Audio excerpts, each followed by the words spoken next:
وَلَقَدْ يَسَّرْنَا الْقُرْآنَ لِلذِّكْرِ فَهَلْ مِن مُّدَّكِرٍ۔ الحمد للہ وکفا وسلام علی عبادہ الذین اصطفیٰ۔ اشہد ان لا الہ الا اللہ وحدہ لا شریک لہ واشہد ان محمدا عبدہ ورسولہ صلی اللہ علیہ وآلہ وسلم۔ اللہم صلی علی محمد وعلی آل محمد کما صلیت علی ابراہیم وعلی آل ابراہیم انکا حمید مجید۔ اللہم بارک علی محمد وعلی آل محمد کما بارکت علی ابراہیم وعلی آل ابراہیم انکا حمید مجید۔ اما بعد فاعوذ باللہ السمیع العلیم من الشیطان الرجیم من ہمزہ ونفخہ ونفثہ۔ بسم اللہ الرحمن الرحیم۔ لا يسمعون فيها لغوا الا سلاما ولهم رزقهم فيها بكرة وعشيا تلك الجنة التي نورث من عبادنا من كان تقيا۔ وہ اس میں کوئی فضول بات نہیں سنیں گے سوائے سلامتی کی باتوں کے، اور ان کے لیے اس میں رزق ہے صبح بھی اور شام بھی، یعنی دن کے پہلے پہر بھی اور دن کے پچھلے پہر بھی۔ تلک الجنۃ التی نورث من عبادنا، یہی وہ جنت ہے جس کا وارث بناتے ہیں ہم اپنے بندوں میں سے، من کان تقیا، ہر اس شخص کو جو تقوی والا ہو، اللہ کا خوف رکھنے والا ہو، کہ جس کی زندگی اللہ کی رضامندی حاصل کرنے میں اور اللہ کی ناراضگی سے بچنے میں گزری ہو۔ آیت نمبر 62 اور 63، یہاں سے آج کے سبق کا آغاز اللہ کی توفیق سے ہو رہا ہے۔ سورہ مریم کی آیات ہیں یہ، اور سورہ مریم کے بنیادی موضوعات میں جنت جہنم کا تذکرہ خاص طور پر اس وقت آیا جب ابراہیم علیہ السلام اور ان کے ساتھ 6 دیگر انبیاء کا تذکرہ ہوا، اور ان کی ان خاص الخاص صفات کا ذکر ہوا جو صفات کسی بھی امتی کو نبیوں کا پیروکار بناتی ہیں، اور اس میں ایک اشارہ مشرکین مکہ کی طرف تھا اور ایک اشارہ یہود و نصارہ کی طرف تھا، اور خاص طور پہ نصارہ کی طرف، کہ وہ سارے انبیاء جن کی طرف تم اپنی نسبت کرتے ہو وہ تو سارے کے سارے اللہ کے بندے تھے، اور بطور خاص جو نسلاً مکے کے رہائشی جو مشرکین تھے عقیدے کے اعتبار سے، وہ نسلاً حضرت ابراہیم علیہ السلام کی نسل میں سے تھے اور ملت ابراہیمی کی پیروی کا دعویٰ بھی کرتے تھے۔ ان کو بھی یہ بتایا گیا کہ ابراہیم علیہ السلام تو انتہائی خالص توحید کو ماننے والے تھے اور توحید پر ایمان رکھنے والے تھے اور شرک کے سخت خلاف تھے۔ گویا ابراہیم علیہ السلام کی طرف نسبت کا دعویٰ تمہارا جھوٹا ہے۔ اگر تم واقعتاً حضرت ابراہیم علیہ السلام کی طرف نسبت کا دعویٰ رکھتے ہو تو تمہیں تو خالص توحید کا پیروکار ہونا پڑے گا۔ پھر اس کے نتائج کے اعتبار سے جہنم کا ذکر ہوا کہ جو لوگ انبیاء کے بعد ناخلف پیدا ہوئے، جو ایسے نااہل جانشین پیدا ہوئے جنہوں نے نمازیں ضائع کیں اور خواہشات کے پیچھے چلے، وہ سارے کے سارے جہنمی ہیں۔ البتہ ان میں سے جو لوگ توبہ کر لیں، ایمان کی روش اختیار کر لیں اور پھر عمل صالح کو اپنا کردار بنا لیں تو وہ سارے کے سارے جنت میں چلے جائیں گے۔ اور پھر جنت کیا ہے؟ وہ تو ایک ہمیشگی کا گھر ہے جو اللہ نے اپنے بندوں کے لیے وعدہ کر رکھا ہے، اور اس جنت کے اندر وہ کسی بھی قسم کی فضول بات نہیں سنیں گے الا سلامہ، ہر طرف سے سلامتی کی صدائیں ہوں گی، یعنی کوئی بھی ایسی بات جو معاشرتی اعتبار سے، سماجی اعتبار سے انسان کے لیے ناگوار ہوتی ہے وہ لغو ہوتی ہے، چاہے وہ انسان خود ایسی بات سرزد ہو یا اس کو دیکھنے سننے کو ملے۔ تو فضول باتیں انسان کی زندگی کے اوپر، انسان کے مزاج کے اوپر بہت ساری ایسی نیگیٹو کیفیات طاری کر دیتی ہیں کہ جو اس دنیا کا خاصہ ہے۔ جنت کے اندر ایسا کچھ نہیں ہوگا، ساری کی ساری لغو باتیں ختم ہو جائیں گی۔ کیوں؟ اس لیے کہ جو جنت کے فرشتے ہیں جو وہاں پہ خدمتگار ہیں ان کے اندر تو اللہ تعالیٰ نے کوئی نیگیٹیوٹی رکھی ہی نہیں، البتہ جو انسان جنت میں داخل ہوں گے ان کی ساری نیگیٹیوٹی ختم کر کے ان کو جنت میں داخل کیا جائے گا، ان کی ظاہری اور باطنی خوبصورتی کا پورا اہتمام کر کے، یعنی ظاہری اعتبار سے بھی ان کو ایسے چشمے سے گزارا جائے گا جس کے بعد ان کی جسم کے سارے نقائص، ساری کمیاں، کوتاہیاں، خامیاں ختم ہو جائیں گی، وہ انتہائی کامل جسم لے کر اور انتہائی جو کہہ سکتے ہیں کہ اپنی قوتوں کے جوبن پر وہ جنت میں جائیں گے اور پھر ہمیشہ ویسے ہی رہیں گے۔ اسی طرح جو ان کی باطنی کیفیات ہیں وہ بھی اللہ کریم فرماتے ہیں کہ ہم ان کے سینوں میں سے ان کا جو غل ہے، آلودگی ہے، وہ ساری کی ساری ہم کھینچ لیں گے، ختم کر لیں گے۔ گویا ایک ظاہری آپریشن اور ایک باطنی آپریشن، اس کے بعد جنتی جنت میں جائیں گے، لہٰذا وہاں پہ کسی بھی قسم کی لغو اور فضول بات نہیں ہوگی، نہ کہنے کے اعتبار سے نہ سننے کے اعتبار سے۔ کیا سنا جائے گا، کیا کہا جائے گا، کیا ماحول ہوگا؟ الا سلاما، ماحول صرف اور صرف سلامتی کا ہوگا، یعنی سلام قولا من رب الرحیم ہم پڑھتے ہیں کہ اللہ کی طرف سے تو سلامتی کا پیغام ہوگا ہی اور امن کی بات ہوگی ہی، فرشتوں کی طرف سے بھی یہی ہوگا، اور سب لوگ سارے جنتی جن کا آپس کے اندر کسی بھی قسم کا کوئی غل، کوئی کینہ، کوئی آپس میں کوئی شریکہ، کسی بھی قسم کی کوئی چیز نہیں ہوگی، لہٰذا سارے کے سارے آپس میں بھائیوں کی طرح اور ایک دوسرے کے خیر خواہی اور سلامتی والے بن کے رہیں گے، اور لہٰذا کوئی جنتی جو کچھ وہ سن رہا ہوگا اس کو پورے ماحول میں سوائے سلامتی کا اور کوئی چیز سننے کو نہیں ملے گی۔ یہ گویا اس ماحول کی ایک عمومی تصویر کشی کی گئی ہے۔ وَلَهُمْ رِزْقُهُمْ فِيهَا بُكْرَةً وَعَشِيًّا، دن کے پہلے پہر بھی اور پچھلے پہر بھی، یعنی صبح و شام ان کو رزق دیا جائے گا۔ اب یہ جو رزق ہے، رزق کے اندر صرف کھانا پینا نہیں ہوتا، رزق کے اندر ہر وہ چیز ہوتی ہے جو انسان کی ضرورت کی ہوتی ہے۔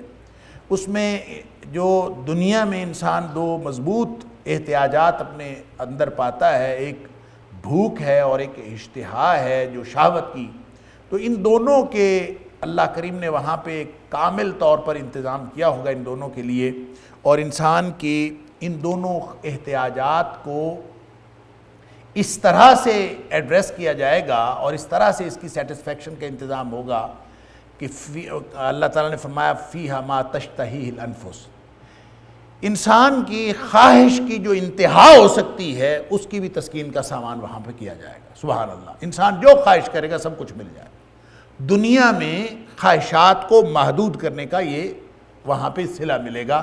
جنہوں نے دنیا میں اپنے آپ کو محدود کر کے زندگی گزاری ان کو اللہ تعالیٰ یہاں ایسا رزق عطا کرے گا کہ جو دنیا میں جس کا تصور بھی نہیں تھا، اور جن لوگوں نے دنیا میں اللہ تعالیٰ کی حدود کی پابندی نہیں کی اور اپنی مرضی سے زندگی گزارنے کی کوشش کی ہے، ظاہر ہے ان کے لیے پھر آخرت میں وہ نعمتیں نہیں ہوں گی۔ تلک الجنۃ التی نورث من عبادنا من کان تقیا، یہ جنت صرف ان کو ملے گی، ان کو ہم اس کا وارث بنائیں گے، من کان تقیا، یہ ہے وہ زندگی گزارنے کا منہج، زندگی گزارنے کا اسلوب، زندگی گزارنے کا طریقہ، ایک وجہ ترجیح کہ وہ زندگی کیسے گزارتے رہے، تقیہ۔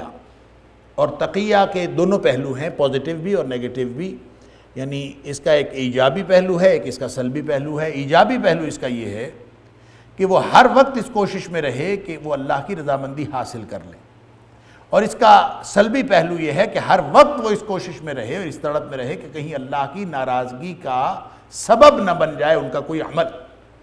تو اللہ کی ناراضگی سے ہر وقت بچتے رہے اور بچنے کی کوشش کرتے رہے اور اللہ کی رضامندی ہر وقت حاصل کرنے کی کوشش کرتے رہے۔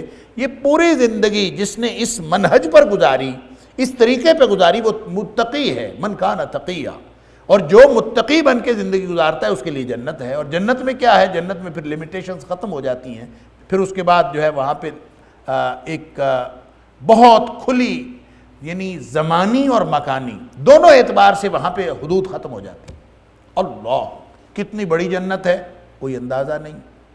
صرف اتنا بتایا کہ سب سے چھوٹی جنت جس کو ملے گی، جو آخری جنتی ہوگا، وہ جنت بھی اتنی بڑی ہوگی جیسے اس دنیا سے 10 گنا بڑی جنت، اس دنیا سے 10 گنا بڑی جنت، تصور سے باہر ہے۔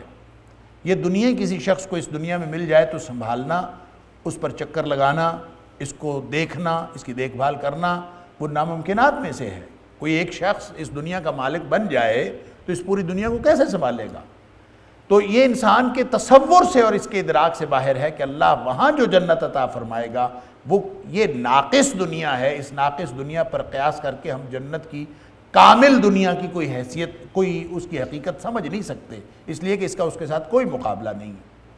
تو وہ کامل جنت ہے، اور اس قدر اللہ تعالیٰ وہ بیونڈ دا لمٹس، یعنی زمانی اعتبار سے بھی اور مکانی اعتبار سے بھی، یعنی کوئی تصور کر سکتا ہے کہ ایک درجے کا فرق جنت میں، ایک نیچے والے ایک اوپر والے، منزل کا ایک فرق بن گیا، تو فرمایا کہ اس کا فاصلہ اتنا ہوگا۔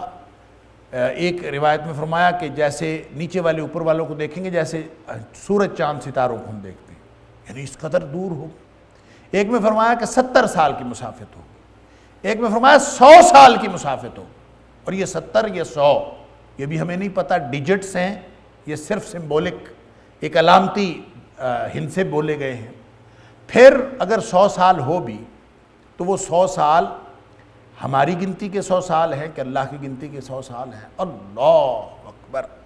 اللہ کی گنتی کا ایک دن ہوتا ہے جو ہماری گنتی کا 1000 سال ہوتا ہے قرآن کے مطابق۔ اللہ اکبر! تو جب 1000 سال ہماری گنتی کا اللہ کے ہاں ایک دن کے برابر ہے، اور وہ 100 سال کا جو درمیانی فاصلہ ہے وہ اللہ کی گنتی کے برابر ہوگا، تو وہ جنت کتنی بڑی ہوگی۔ اللہ اکبر! ہمارے عقل جو ہے اس کے ادراک سے، اس کی احاطہ ادراک سے باہر ہے، لیکن یہ اللہ تعالیٰ ان کو دے گا جنہوں نے دنیا کو میں اپنی زندگی لمٹائز کر کے گزاری، اپنے آپ کو محدود کر کے گزارا۔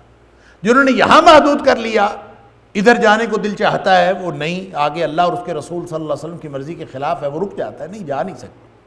ادھر جانا چاہتا ہے، آگے حد آ جاتی ہے، اللہ اور اس کے رسول صلی اللہ علیہ وسلم کی مرضی کے خلاف ہے، نہیں جا سکتا۔ لہٰذا اپنی زندگی کو محدود کر کے جدھر بھی پھسلتا ہے پھر روک لیتا ہے، نہیں اللہ اور اس کے رسول صلی اللہ علیہ وسلم کی مرضی کے خلاف نہیں جانا۔ کبھی ادھر جاتا ہے پھر روک لیتا ہے، پھر ادھر جاتا ہے یوں محدود کر کے بچ بچا کے زندگی گزار لیتا ہے۔ من کان تقیہ، یہ ہے من کان تقیہ کا معنی۔ کعب الاحبار جو معروف اور متفق علیہ موقف کے مطابق تابعی تھے، صحابی نہیں تھے، واللہ اعلم، لیکن یہودی عالم دین تھے، بعد مسلمان ہو گئے، اور نبی اکرم صلی اللہ علیہ وآلہ وسلم کو حالت ایمان میں نہیں دیکھا، اس لیے تابعی تھے، صحابی نہیں تھے۔ بہرحال ان کی چونکہ صحابہ کرام کے ساتھ ان کی بہت گفتگو رہی، تو بہت وہ جو جتنی قرآنی روایات تھیں ان کو جانتے تھے، تورات کے عالم تھے، بنی اسرائیل کی جتنی ان کے اوریجنل سورسز تھے ان کا علم ان کے پاس تھا، پھر بعد میں مسلمان ہو گئے، لہٰذا بہت ساری حکمت کی باتیں جو ہیں کعب الاحبار کے ذریعے سے ملی ہیں مسلمانوں کو، اور جو اسرائیلی روایات ہیں جن کو ہم اسرائیلی روایات یا اسرائیلیات کہتے ہیں، ان میں سے بہت ساری روایات کے راوی وہ ہیں، وہ اگرچہ استناد کے اعتبار سے وہ مستند ہوں یا نہ ہوں، لیکن وہ روایت میں حضرت کعب الاحبار کا نام آتا ہے۔ تو انہوں نے جو تعریف کی تھی تقوی کی، حضرت عمر فاروق رضی اللہ تعالیٰ عنہ کو جو سمجھایا تھا، اللہ اکبر کہ تقوی کیا ہے، اللہ اکبر، کہ کبھی خاردار جنگل میں سے گزرے ہو؟ عمر فاروق رضی اللہ تعالیٰ ہاں گزرا ہوں۔ کیسے گزرتے؟ اس طرح سے گزرتا ہوں کہ جب خاردار جھاڑیوں میں سے گزرتا ہے انسان تو اپنے کپڑے بچا کے گزرتا ہے، ادھر ہوتا ہے جھاڑی آ جاتی ہے پھر اپنے آپ کو بچا لیتا ہے، کبھی ادھر سے اپنا دامن سمیٹ کے اپنے آپ کو بچا کے انسان نکل جاتا ہے۔ انہوں نے فرمایا یہی تو تقویٰ ہے، زندگی اسی طرح سے گزارنی ہے کہ اس دنیا کے جو کانٹے ہیں، اس دنیا کی جو آلودگیاں ہیں جو آپ کے کردار کو اور آپ کے عقیدے کو خراب کر سکتی ہیں، ان سے بچا کے گزر جائے انسان، اپنے دل کو بھی بچا لے، اپنے کردار کو بھی بچا لے۔ اللہ اکبر! قرآن کہتا ہے یوم لا ینفع مال ولا بنون الا من اتی اللہ بقلب سلیم۔ دنیا میں کسی نے اگر دولت کمائی ہے تو وہ بھی قیامت والے دن نہیں کام آئے گی، اور بیٹے اگر بن گئے ہیں تو بھی کام نہیں آئیں گے۔ کام کیا آئے گا؟ الا من اتی اللہ بقلب سلیم، جو صحیح سالم دل لے کے آ گیا وہی کام آئے گا قیامت والے دن۔ اللہ تعالی ہم سب کو ان میں سے بنائے۔ تو صحیح سالم دل والا جو متقی ہوتا ہے، لہذا فرمایا تلک الجنۃ التی نورث من عبادنا من کان تقیا، وما نتنزل الا بامر ربك له ما بين ايدينا وما خلفنا وما بين ذلك وما كان ربك نسيا رب السماوات والارض وما بينهما فاعبده واصطبر لعبادته هل تعلم له سميا. یہ دو آیات میں نے اکٹھی پڑھ دی. پہلے ترجمہ سن لیجئے. وما نتنزل الا بامر ربک، ہم نازل نہیں ہوتے، ہم نہیں اترتے الا بامر ربک سوائے اپنے رب کے حکم سے. لہو ما بین ایدینا وما خلفنا وما بین ذالک، ہمارے آگے جو کچھ ہے وہ بھی اللہ کا ہے، ہمارے پیچھے جو کچھ ہے وہ بھی اللہ کا ہے، اور جو اس کے درمیان ہے وہ بھی سب اللہ کا ہے. اللہ اکبر. وما کان ربک نسیا، اور تیرا رب بھولنے والا نہیں. رب السماوات والارض وما بینہما، وہ زمین و آسمان کا رب ہے، زمین و آسمان کا مالک ہے، اس کے درمیان کا بھی مالک وہ ہے. فاعبدہ واصطبر لعبادتہ، تم اللہ کی بندگی کرو، اسی کی بندگی کرو اور اس کی عبادت پر ڈٹے رہو. هل تعلم له سمیا، کیا اس کا کوئی ہم نام کبھی سنا ہے؟ سمیہ کا معنی ہم نام بھی ہوتا ہے اور سمیہ کا معنی ہم مثل بھی ہوتا ہے، اس کی مثل یا اس کی نظیر، اس کی مثال کا کوئی اور آدمی، کوئی اور شخصیت، کوئی اور ہستی کبھی سنی ہے؟ وَلَقَدْ يَسَّرْنَا الْقُرْآنَ لِلذِّكْرِ فَهَلْ مِن مُدَّكِرٍ.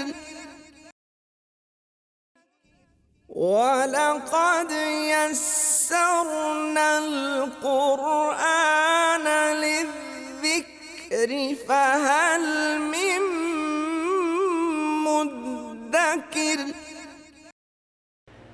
کوئی جانتے ہو؟ یا سمیہ کا معنی ہم نام ہوتا ہے، یعنی دنیا کائنات میں کبھی اللہ کا ہم نام کبھی نہیں ہوا. شرک کے بہت سارے اسلوب، بہت سارے پیرائے، بہت سارے روپ تاریخ میں آئے ہیں، لیکن کبھی اللہ نام کی کوئی شخصیت کبھی کسی مشرک کو بھی نہیں سوجا کہ کسی کا نام اللہ رکھے. اللہ جل جلالہ کا نام کبھی نہیں کسی نے رکھا، اور کسی کو خیال تک نہیں آیا کہ یہ نام بھی ہو سکتا.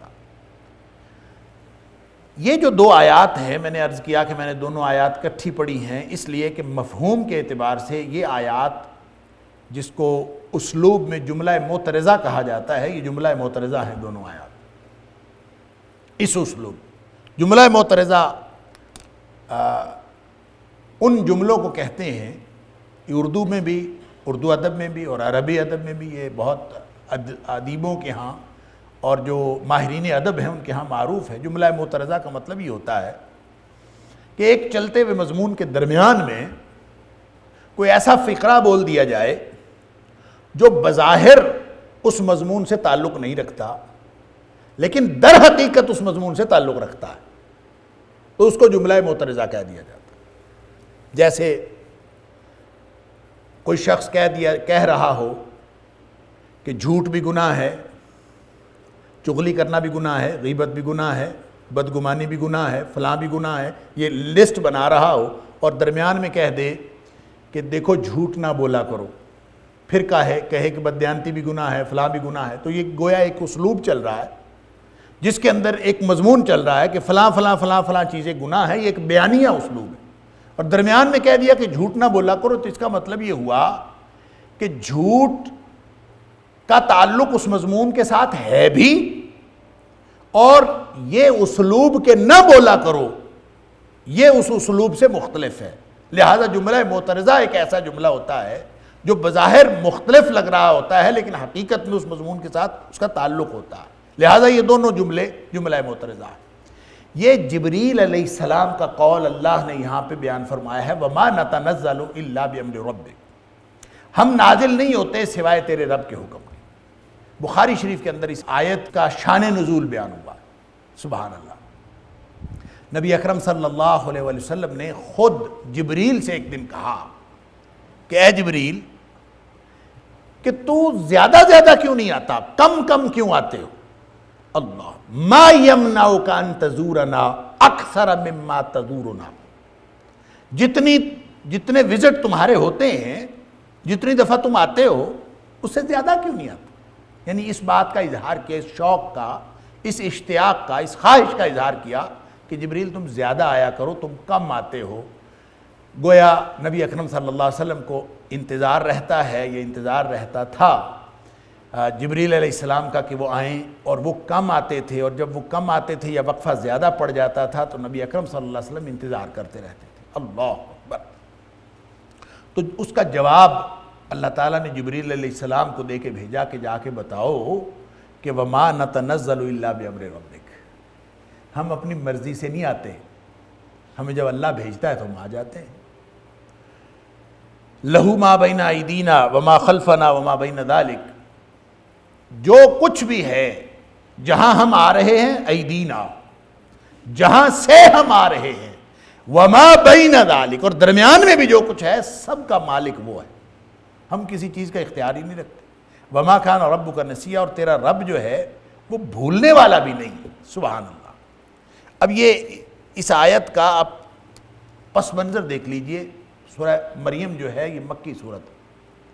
مکی صورت میں نبی اکرم صلی اللہ علیہ وسلم کو جس قدر، یعنی سورہ کہف اور سورہ مریم جب نازل ہوئی ہیں، یا جتنے بھی مکی صورتیں، مکی دور میں صرف ابتدائی چند ماہ گزرے ہیں جب نبی اکرم صلی اللہ علیہ وسلم نے علانیہ تبلیغ کا آغاز نہیں فرمایا۔ جو ہی نبی کریم صلی اللہ علیہ وسلم نے علانیہ تبلیغ کا آغاز فرمایا ہے اور آپ نے اپنے مشن کا آغاز کیا ہے، مخالفت شروع ہو گئی ہے۔ معاندین نبوت اپنی پوری آب و تاب کے ساتھ نبی اکرم صلی اللہ علیہ وسلم اور صحابہ کرام کو ستانے لگے ہیں، اور جیسے جیسے وقت گزرتا گیا ہے یہ مزاحمتی تحریک اور بڑھتی چلی گئی ہے، یہ مظالم اور بڑھتے چلے گئے۔ اب ایک طرف مخالفت ہو، سارے کے سارے قریشی سردار جو ہے مخالف ہیں، اللہ اکبر، اور چند لوگ نبی اکرم صلی اللہ علیہ وسلم کے ساتھ ہیں، اور وہ بھی ایسے ہیں جو معاشرتی اور سماجی اعتبار سے ایک بہت بڑا مقام و مرتبہ نہیں رکھتے۔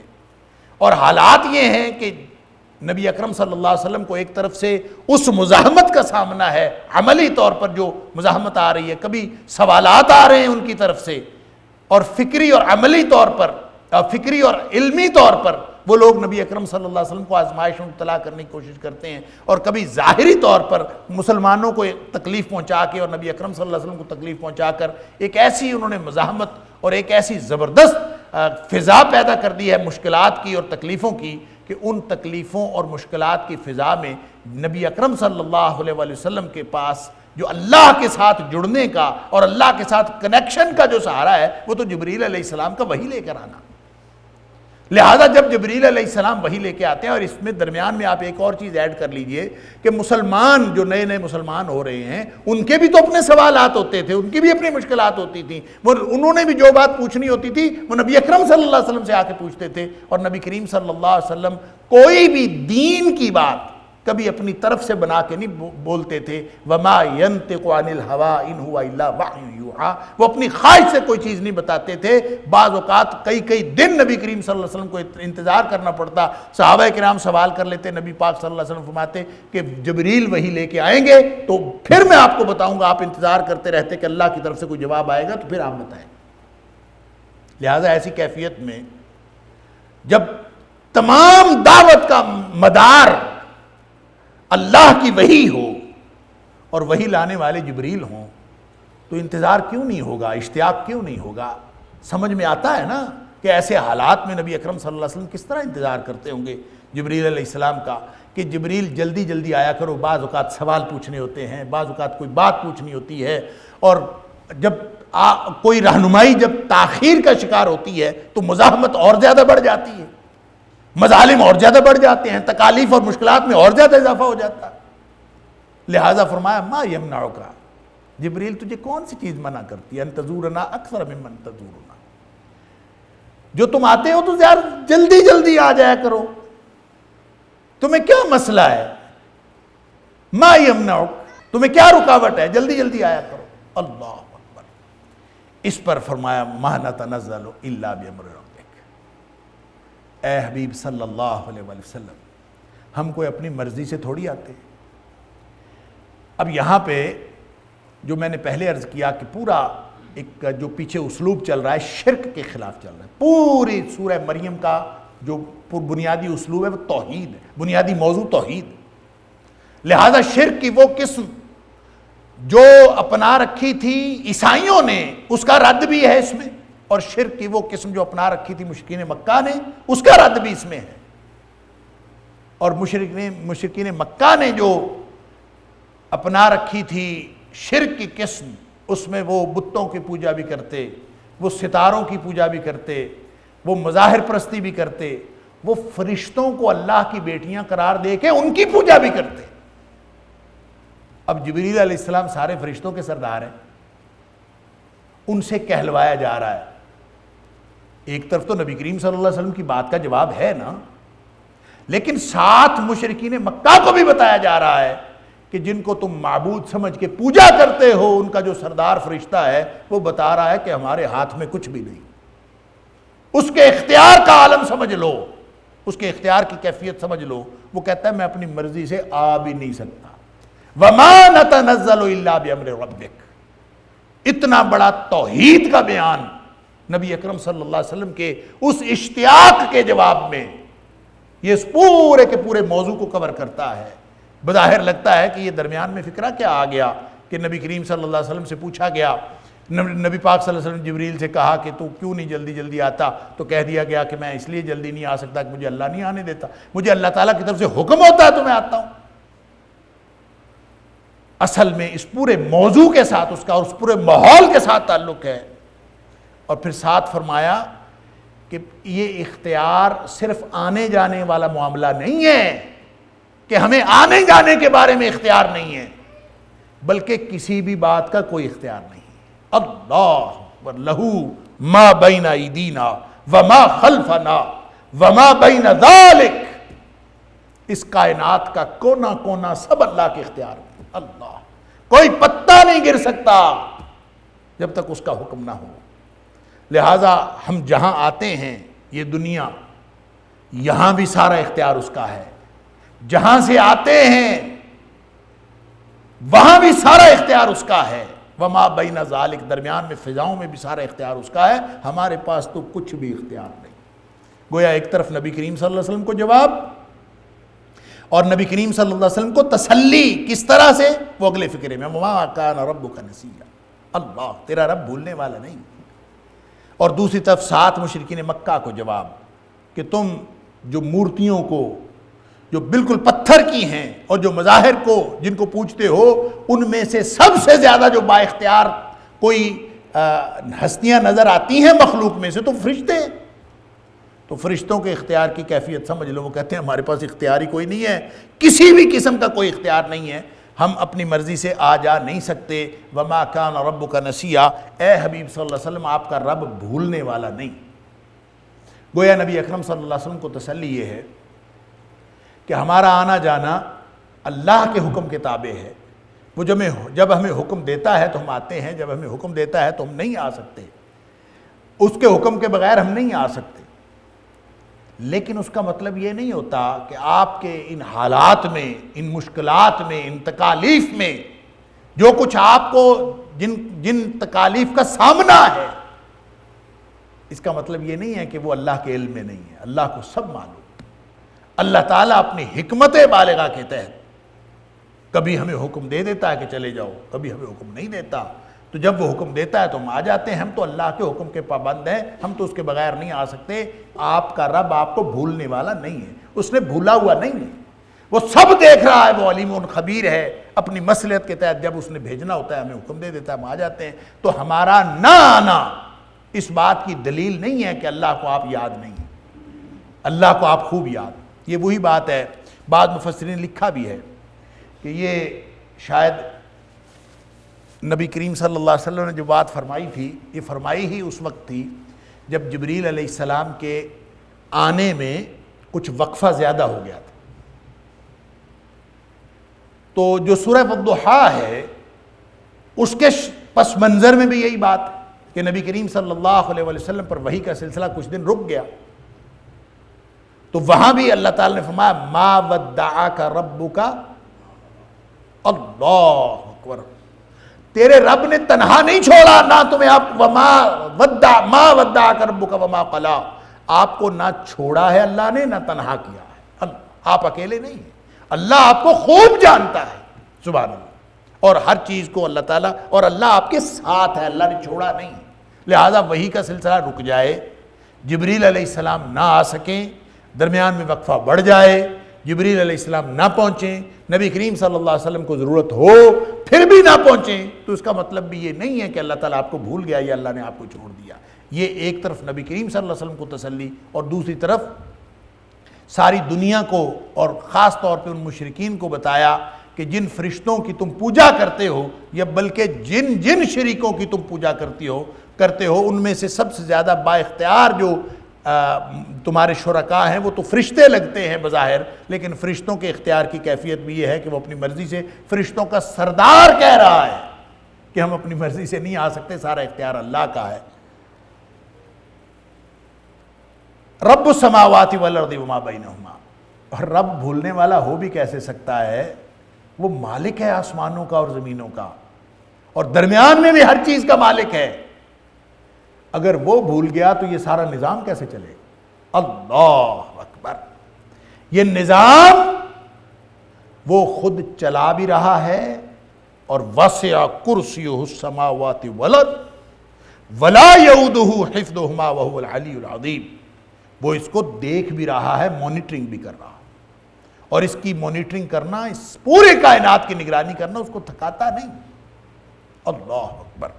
اور یہ بھی فرمایا کہ لا تاخذہ سنۃ ولا نوم، اس کو نیند بھی نہیں آتی، اونگ بھی نہیں آتی، وہ غافل نہیں ہوتا پوری کائنات سے کسی بھی وقت۔ یہ اللہ کا علم جو ہے وہ محیط کلی ہے، زمانی اعتبار سے بھی اور مکانی اعتبار سے، سبحان اللہ۔ اور کیوں نہ ہو رب السماوات والارض وما بینہما، وہ مالک ہے آسمانوں کا بھی اور زمینوں کا بھی، اور جو کچھ اس کے درمیان میں ہے، تو جو مالک ہوتا ہے پھر اس کو نگرانی تو کرنی ہوتی ہے نا اپنی ملکیت کی، تو وہ نگرانی کرتا ہے۔ اللہ اکبر! فاعبدہ واصطبر لعبادتہ، لہذا آپ اس کی بندگی کیجئے۔ آپ کے پاس جبریل علیہ السلام آئیں چاہے نہ آئیں، آپ بندگی پہ لگے رہے، آپ اللہ کی بندگی کرتے رہے۔ واصطبر لعبادتہ، اب اندازہ کریں، اللہ اکبر، کتنا بڑا سبق ہے اس میں میرے لیے اور آپ کے لیے۔ واصطبر لعبادتہ، حالانکہ بات مکمل تھی، فاعبدہ، اس کی بندگی کیجئے، بات ختم نہیں۔ حالات جیسے مرضی ہوں، زندگی کے نشیب و فراز، اپس اینڈ ڈاؤنز، یہ تمہیں عبادت سے غافل نہ کر دیں۔ واصطبر لعبادتہ، وَلَقَدْ يَسَّرْنَا الْقُرْآنَ لِلذِّكْرِ فَهَلْ مِن مُدَّكِرٍ وَلَقَدْ يَسَّرْنَا الْقُرْآنَ لِلذِّكْرِ فَهَلْ مِن مُدَّكِرٍ، اس پر ڈٹے رہی۔ یہ جو صبر ہوتا ہے اور استبار، یہاں پہ واصطبر ہے، ایک ہے صبر کا معنی بھی ڈٹے رہنا، اور استبار کا معنی بھی ڈٹے رہنا، معنی کے اعتبار سے تو برابر ہے۔ اللہ اکبر! لیکن اس میں ایک بڑا لطیف نقطہ جو مفسرین نے اور اہل لغت نے اس میں فرق کیا ہے، وہ یہ ہے صبر اور استبار میں۔ ایک تو فرق یہ ہے کہ استبار دراصل باب افتعال سے ہے، واصطبر باب افتعال سے، اور باب افتعال سے کوئی چیز جو آتی ہے تو اس میں تکلف پیدا ہو جاتا ہے، اس میں پوری ایفرٹ پٹ کرنا شامل ہو جاتا ہے۔ یعنی صبر صرف اور صرف ڈٹ جانا ہوتا ہے، اور استبار اپنی پوری صلاحیتیں لگا کر ڈٹ جانا ہے، یعنی اس کے اندر زیادہ شدت پائی جاتی ہے، زیادہ تاکید پائی جاتی ہے۔ ویسے بھی عربی زبان کا کہتے ہیں قاعدہ ہے کہ جب الفاظ زیادہ ہونا، کثرت الالفاظ یدل علی کثرت المعنی، کہ اگر الفاظ زیادہ ہوں یا حروف زیادہ ہوں تو جیسے جیسے وہ زیادہ ہوتے چلے جاتے ہیں اس میں کوئی ٹیکنیکلٹی نہ ہو، تو صرف ان کی جو کثرت ہے وہ اس بات پر دلالت کرتی ہے کہ جو اس کا معنی ہے، یا جو اس کی معنویت ہے، جو اس کی مقصدیت ہے، جو اس لفظ کا معنی ہے، اس کے اندر کثرت اور شدت پائی جاتی ہے۔ استبار میں چونکہ ایک طاء زائدہ آ گیا ہے، صبر سے زیادہ ہے، لہٰذا جب صبر سے زیادہ اس کے اندر الفاظ آ گئے تو اس کا مطلب یہ ہوا کہ اس میں صبر سے زیادہ شدت پائی جاتی ہے، صبر سے زیادہ ڈٹنے کی تاکید پائی جاتی ہے۔ فَاعْبُدْهُ وَاسْتَبِرْ لِعِبَادَتِهِ، لہذا ہم جو دعائیں کر کر کے تھک جاتے ہیں، اللہ اکبر، یہ فکرہ ہی غلط ہے۔ دعا کر کر کے تھک جانا، نمازیں پڑھ پڑھ کے تھک جانا، سجدے کر کر کے تھک جانا، یہ فکرہ ہی غلط ہے۔ اللہ کے دربار میں کبھی تھکتے نہیں ہیں، کبھی رکتے نہیں ہیں، ڈٹے رہتے ہیں۔ وَاعْبُدْ رَبَّكَ حَتَّى يَأْتِيَكَ الْيَقِينُ، موت تک ڈٹے رہنا ہے، یہی تو امتحان ہے۔ لہذا وہ جو کالا پڑ جاتا ہے نا، پتہ نہیں میری دعائیں کدھر جاتی ہیں، پتہ نہیں میں تو اتنی نمازیں پڑھ کے سجدے کر کے تھک گیا ہوں، میری مشکلات ختم ہونے کا نام ہی نہیں لے رہی۔ اندازہ تو کرو نبی کریم صلی اللہ علیہ وسلم کے حالات کا، اور آپ کو یہ بتایا جا رہا ہے فَاعْبُدْهُ، آپ اس کی بندگی کریں، وَاسْتَبِرْ لِعِبَادَتِهِ، اور اس کی بندگی پر ڈٹے رہیں۔ اور یہ ڈٹنا کب تک ہے؟ موت تک ڈٹے رہنا ہے۔ لہٰذا تھکنے کی کیا بات ہوئی، اکتانے کی کیا بات ہوئی، جلدی مچانے کی کیا بات ہوئی؟ نبی اکرم صلی اللہ علیہ وسلم نے فرمایا جو جلدی مچاتا ہے نا، اللہ تعالیٰ اس کی دعا قبول نہیں کرتا۔ جلدی مچانے کی کیا بات ہے؟ جب آپ کو یقین ہے کہ میرا رب میری سن رہا ہے، تو جو سن رہا ہے تو وہ قبول بھی کر رہا ہے۔ جب وہ قبول بھی کر رہا ہے تو اس کی قبولیت کا اظہار کب ہونا ہے یہ وہ جانے اور اس کا کام جانے، ہمیں اس کے بارے میں جلدی مچانے کی کیا بات ہے؟ اس لیے فرمایا کہ ادعوا اللہ، اللہ سے دعا کیا کرو، وَأَنْتُمْ مُوقِنُونَ بِالْإِجَابَةِ، اس یقین کے ساتھ اللہ سے دعا مانگا کرو کہ میں نے دعا مانگی ہے اور وہ قبول ہو گئی۔ ہمیں یہ تو یقین ہوتا ہے کہ یہ لائٹ آن ہے نا، تو پیچھے سے سوئچ آف ہو تو یہ لائٹ آن نہیں ہوتی۔ ہمیں یہ یقین ہوتا ہے کہ ہم سوئچ آن کر دیں تو یہ لائٹ آن ہو جائے گی، یہ یقین ہوتا ہے نا۔ تو یہ اس سے زیادہ یقین ہونا چاہیے کہ میں نے ادھر مانگی اور ادھر قبول ہو گئی۔ اللہ سے مانگی، یہ تو دنیا کے معاملات ہیں۔ ہو سکتا ہے آپ گاڑی کا سیلف ماریں، گاڑی سٹارٹ نہ ہو، لیکن آپ کو یقین ہے کہ میں چابی گھماؤں گا تو یہ سٹارٹ ہو جائے گی۔ آپ کو یقین ہے کہ دروازے کے تالے کے اندر میں چابی لگاؤں گا تالا کھل جائے گا، پورے تیقن کے ساتھ۔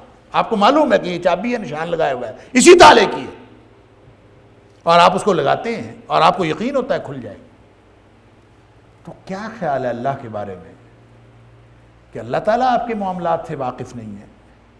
وَمَا كَانَ رَبُّكَ نَسِيًّا، اللہ بھولنے والا نہیں ہے، وہ ساری کائنات کو دیکھ رہا ہے۔ آپ کا کام اللہ کے بارے میں سوالات کرنا نہیں ہے، اللہ کے بارے میں شکوک و شبہات پیدا کر کے نکتہ آفرینیاں کرنا نہیں ہے۔ آپ کا کام بندگی کرنا ہے۔ اللہ کو آزماتے نہیں ہیں، اللہ کی بندگی کرتے ہیں۔ اللہ کو آزماتے نہیں ہیں، اللہ کی سے دعا کرتے رہتے ہیں، اور بس دعا کر کے یقین کرتے ہیں کہ قبول ہو گئی۔ اور قبول ہو کے مشکلات کب ختم ہونی ہے؟ ہونی ہے کہ نہیں ہونی؟ ان کی نوعیت بدلنی ہے کہ نہیں بدلنی؟ کیا ہونا ہے کیا نہیں ہونا، یہ معاملہ اس پر چھوڑ دیجیے، کیونکہ یہ اس کو معلوم ہے کہ اس نے کون سی چیز کب کرنی ہے، یہ اس کے معاملات ہیں۔ آپ یہ یقین رکھیں کہ آپ کی دعا اس نے سن بھی لی، اس نے قبول بھی کر لی، کیونکہ اس نے وعدہ کیا ہوا ہے کہ اجیب دعوت الداعی اذا دعان، جو مجھے پکارتا ہے اور خالص مجھے ہی پکارتا ہے تو میں اس کی دعا کو قبول کرتا ہوں۔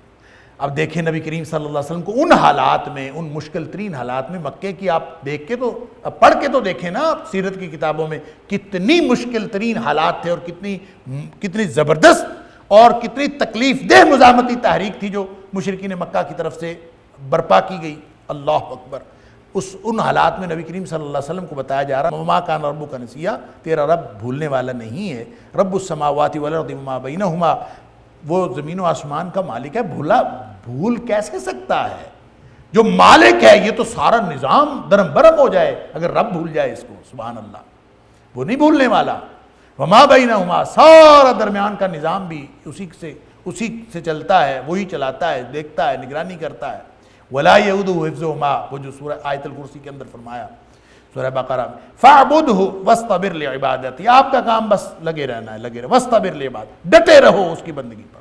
هَلْ تَعْلَمُ لَهُ سَمِيًّا، کیا اس جیسا کبھی کوئی ہم نام سنا ہے؟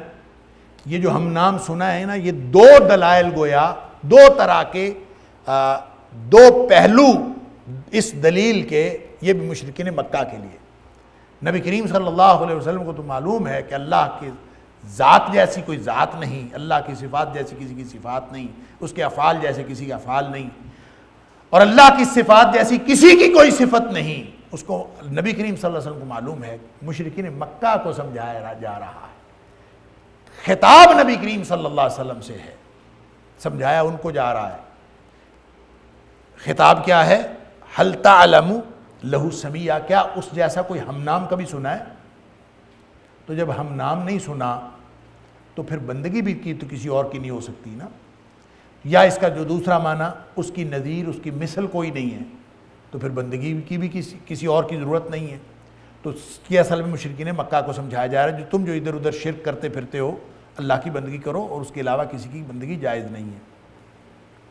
وَيَقُولُ الْإِنسَانُ وَإِذَا مَا مِتُّ لَسَوْفَ أُخْرَجُ حَيًّا أَوَلَا يَذْكُرُ الْإِنسَانُ أَنَّا خَلَقْنَاهُ مِنْ قَبْلُ وَلَمْ يَكُ شَيْئًا۔ یہ جو مشرکین مکہ تھے نا، آپ سیرت کی کتابوں میں پڑھیں، قبل الاسلام عربوں کے حالات پڑھیں تو تاریخ پڑھنے سے پتہ چلتا ہے، قرآن بھی بتاتا ہے کہ وہ یہ نہیں کہتے تھے کہ اللہ موجود نہیں ہے، وہ دہر یہ نہیں تھے، وہ وجود باری تعالیٰ کے منکر نہیں تھے، وہ اللہ کو مانتے تھے، اور صرف اللہ کی ذات کو نہیں مانتے تھے، اللہ کی قدرتوں کو بھی مانتے تھے، اور یہ مانتے تھے کہ سب کچھ کرنے والا اللہ ہی ہے۔ تو اللہ تعالیٰ مشرکین مکہ کا عقیدہ قرآن میں کئی جگہ پہ بیان فرماتا ہے، سورہ عنکبوت،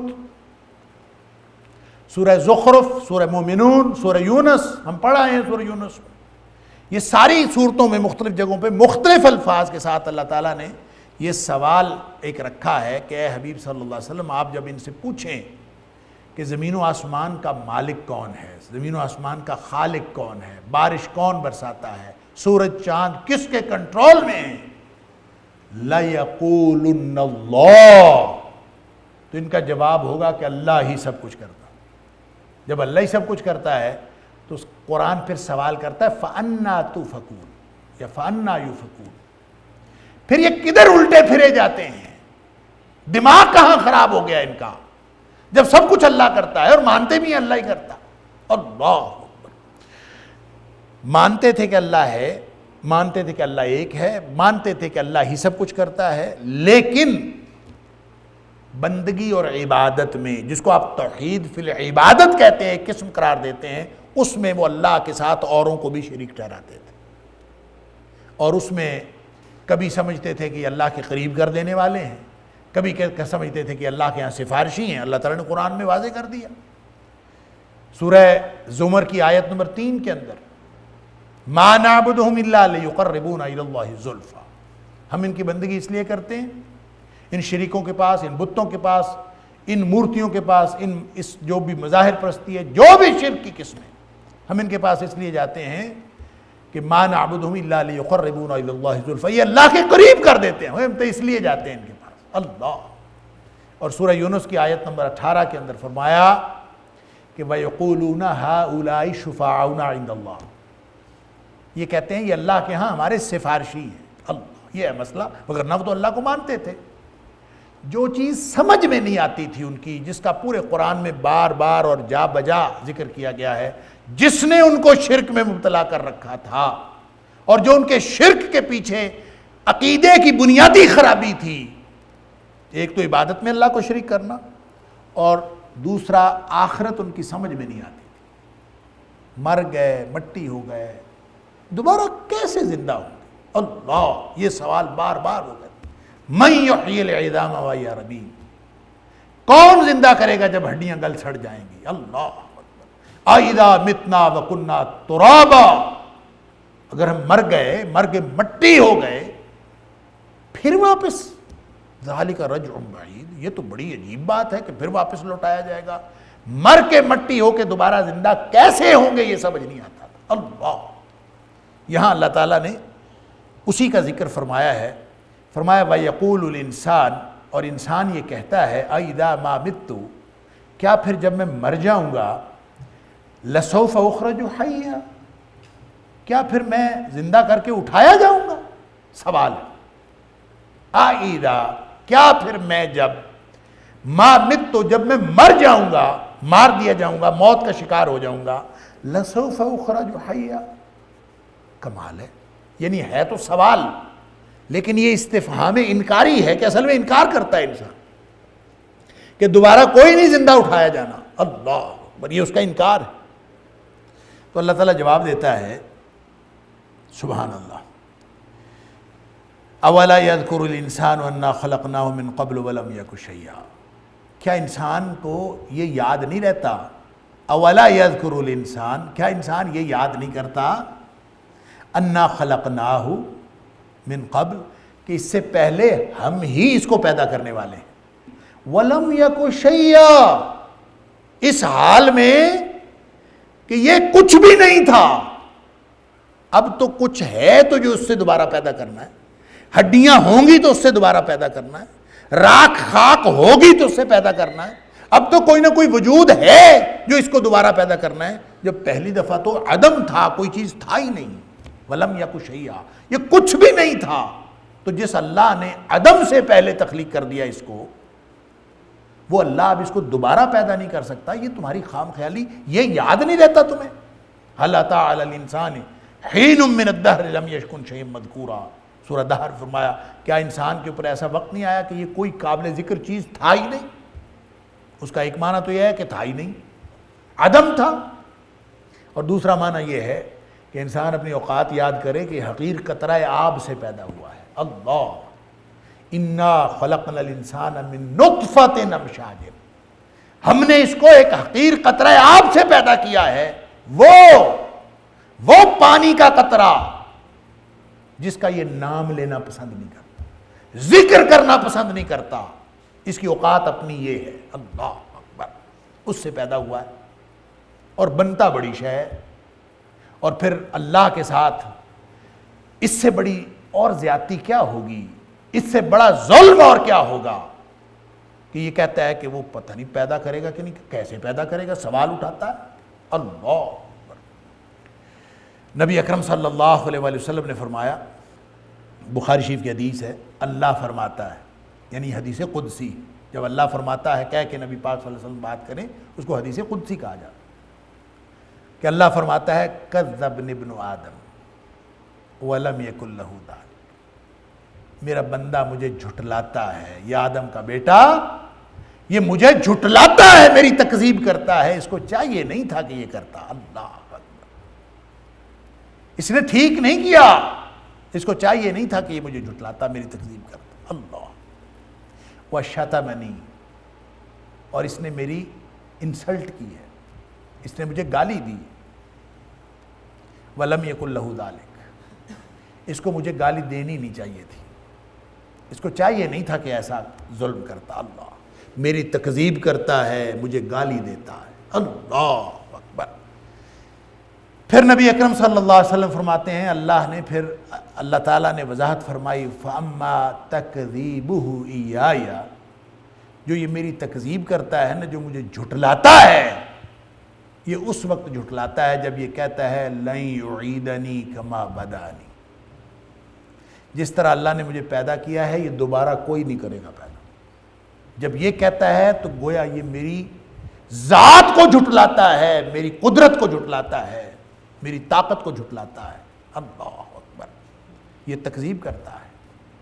اور اتنی بات نہیں یہ سوچتا، وَلَيْسَ أَوَّلُ الْخَلْقِ بِأَهْوَنَ عَلَيَّ مِنْ عِيَادَتِهِ، اس کو اتنی بات کی نہیں سمجھ آتی کہ پہلے پیدا کرنا زیادہ مشکل تھا یا دوبارہ پیدا کرنا زیادہ مشکل ہے. اس کو یہ سمجھ نہیں آتی. جو دوبارہ پیدا کرنا ہے وہ پہلی دفعہ پیدا کرنے سے زیادہ مشکل نہیں ہے. اللہ، اس کو یہ نہیں سمجھ آتی، لہذا یہ میری تکذیب کرتا. اور دوسری بات کہ جو اس کی یہ گالی دینا ہے، جو مجھے گالی دیتا ہے، وہ گالی یہ ہے کہ یہ کہتا ہے اتخذ اللہ ولدا، یہ کہتا ہے اللہ کی اولاد ہے، اللہ کا بیٹا ہے. جیسے عیسائیوں نے کہا جیسے یہودیوں نے بھی حضرت عزیر علیہ السلام کو اللہ کا بیٹا قرار دیا۔ تو جو اللہ کا بیٹا قرار دیتا ہے وہ مجھے گالی دیتا ہے، اور جو یہ سمجھتا ہے کہ آخرت کو دوبارہ جی اٹھنا نہیں ہے وہ میری تکذیب کرتا ہے۔ اللہ اکبر۔ اور یہی بات یہاں فرمائی اولا یذکر الانسان، انسان جب یہ اعتراض کرتا ہے اس کو یاد نہیں رہتا؟ اولا یذکر الانسان، یہ یاد نہیں کرتا یہ بات انا خلقناہ من قبل ولم یک شیئا، کہ ہم نے اس کو پہلے بھی پیدا کیا ہے اور اس وقت پیدا کیا ہے جب نہ اس کا مٹی تھی، نہ گارا تھا، نہ کوئی خام مواد تھا، کچھ بھی نہیں تھا، بلکہ یہ کوئی چیز تھا ہی نہیں، ہم نے اس کو عدم سے پیدا کیا ہے، وہ اس کو یاد نہیں رہتا۔ فوربک، پس قسم ہے تیرے رب کی، لنحشرنہم والشیاطین، ہم ان سب کو اکٹھا کریں گے اور ان کے شیطانوں کو بھی اکٹھا کریں گے، اللہ، ان سب کو ہم اکٹھا کریں گے۔ ثم لنحضرنہم حول جہنم جثیا، پھر ان سب کو ہم جہنم کے گرد گھٹنوں کے بل اکٹھا کریں گے، اللہ، حاضر کر دیں گے، لنحضرنہم، لازماً ہم ان کو حاضر کریں گے، حول جہنم، جہنم کے گرد، جثیا، گھٹنوں کے بل یہ گرے ہوئے ہوں گے، اللہ اکبر۔ جثا یجسو سے جثیا، جاس ان کی جمع ہے، جاس کی، جاس اسم الفاعل ہے، اس کی جمع جثیا، گھٹنوں کے بل بیٹھنے والے۔ اچھا، اس کی 3 کیفیتیں آتی ہیں۔ ویسے تو 2 زانو بیٹھنا، جیسے اتحیات میں ہم بیٹھتے ہیں، اس کو بھی جثیا یا جاس کہتے ہیں، جثا یجسو۔ دوسری کیفیت یہ ہوتی ہے جثا یجسو کی، کہ جس کو ہم اردو میں کہتے ہیں اکڑوں بیٹھنا، کہ پاؤں نیچے لگے ہوئے ہیں، گھٹنے اوپر ہیں اور آپ یوں نیچے بیٹھے ہوئے ہیں، جیسے آپ قضاء حاجت کے وقت بیٹھتے ہیں، اس کو کہتے ہیں اکڑوں بیٹھنا۔ اب جو لوگ اس طرح بیٹھے ہوتے ہیں، آپ نے کبھی دیکھا پولیس وغیرہ جو کسی مجرم کو بٹھاتی ہے نا، وہ عام طور پہ اسی طرح بٹھاتی ہے، مجرم نیچے بیٹھے ہوتے ہیں، وہ 2 زانوں بھی نہیں بیٹھے ہوتے اور وہ گھٹنے نیچے لگا کے کھڑے بھی نہیں ہوتے، بلکہ اصل میں وہ اکڑوں بیٹھے ہوتے ہیں، گھٹنے اوپر کر کے، پاؤں صرف زمین پہ لگے ہوتے ہیں، اور جس طرح سے قضاء حاجت کے وقت بیٹھا جاتا ہے وہ اس طرح سے اپنے افسر کے سامنے بیٹھے رہتے ہیں، اور وہ مجرم جو سزا کے انتظار میں بیٹھے ہیں وہ تو بیٹھے ہی اسی طرح رہتے ہیں، اللہ اکبر، ہتھکڑی لگی ہوتی ہے۔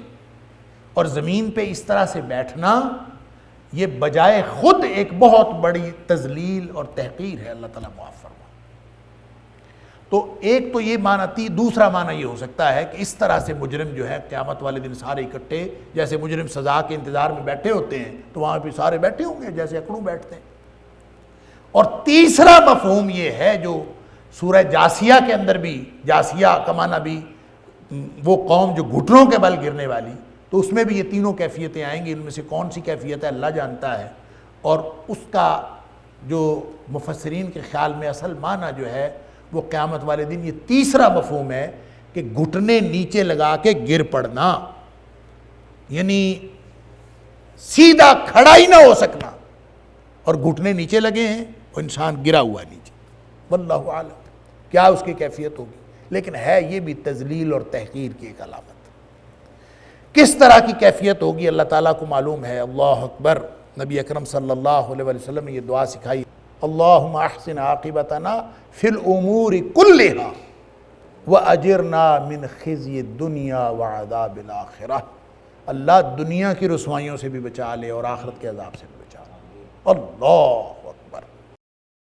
إن هذا القرآن يهدي للتي هي أقوم ويبشر المؤمنين الذين يعملون الصالحات أن لهم أجرا كبيرا إن هذا القرآن يهدي للتي هي أقوم ويبشر المؤمنين الذين يعملون الصالحات أن لهم أجرا كبيرا